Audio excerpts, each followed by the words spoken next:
Այսօր բժշկական առաջնահերթություններից մեկը արհեստական բանականության ինտեգրումն է շաքարային դիաբետի բուժման և վերահսկման մեջ։ Նորարար սարքերը հնարավորություն են տալիս մեկ ծակոցով շուրջ մեկ շաբաթ վերահսկել արյան մեջ գլյուկոզայի մակարդակը։ Երկար տարիներ այս համակարգերն անհասանելի են եղել մեր երկրում։ Այժմ դիաբետ ունեցողները կարող են օգտվել նոր սերնդի տեխնոլոգիաներից, հեշտացնելով բուժման ընթացքը։ Տարբեր նեղ մասնագիտությունների բժիշկները հավաքվել են քննարկելու շաքարախտի կառավարման արդի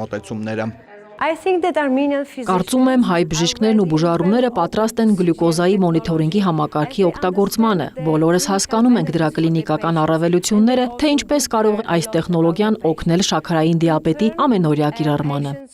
Գլյուկոզայի շարունակական մոնիթորինգի համակարգը փոխում է դիաբետ ունեցողների կյանքի որակը։ Հիպոգլիկեմիաների ժամանակ այն ազդանշան է տալիս, ինչը նպաստում է կանխարգելիչ միջոցառումների նախաձեռնմանը։ Վտանգը մեծ է հատկապես գիշերը, քնած ժամանակ արյան անկումները կարող են բերել ինֆարկտի, ինսուլտի և սրտի կանգի։ Այս համակարգը, այս ուղեցույցը հնարավորություն է տալիս կանխատեսելու քնելուց առաջ նա կունենա այդ շաքարի անկումը, բնականաբար միջոցներ ձեռք կառնի, եթե դա սպասվում է, կարող է ինսուլինի դոզան պակասեցնել, կարող է դեղահաբը եւ կարող է վերջին հաշվով մի փոքր սնունդ ընդունել, մի խոսքով իրեն կապահովի, այսպես ասած կապահովագրի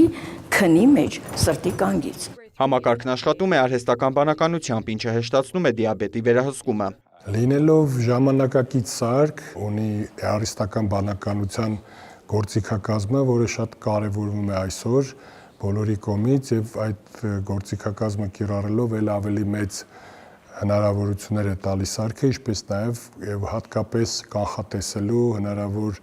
գլյուկոզայի տատանումները եւ իջեցումները գիշերային։ Գլյուկոզայի շարունակական մշտադիտարկման պատասխանները հասանելի են լինում միանգամից մի քանի օգտատիրոջ սմարթֆոններում։ Սա անհրաժեշտ է հատկապես բարդությունների առաջացման բարձր ռիսկ ունեցող բուժառուների համար՝ տարեցներ, հղիներ, երեխաներ։ Կարծում եմ, որ սա մեծ հեղաշրջում կլինի Հայաստանի համար, քանի որ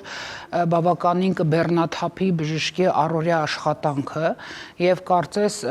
կարելի է հեռավար բժշկության ընդհանրապես եւ արհեստական բանականության ներդրումը հատկապես առաջնային օղակի, որի այսպես ասած պատասխանատուն նաեւ ես եմ, թերապևտների եւ առաջնային օղակի, ես կարծում եմ շատ մեծ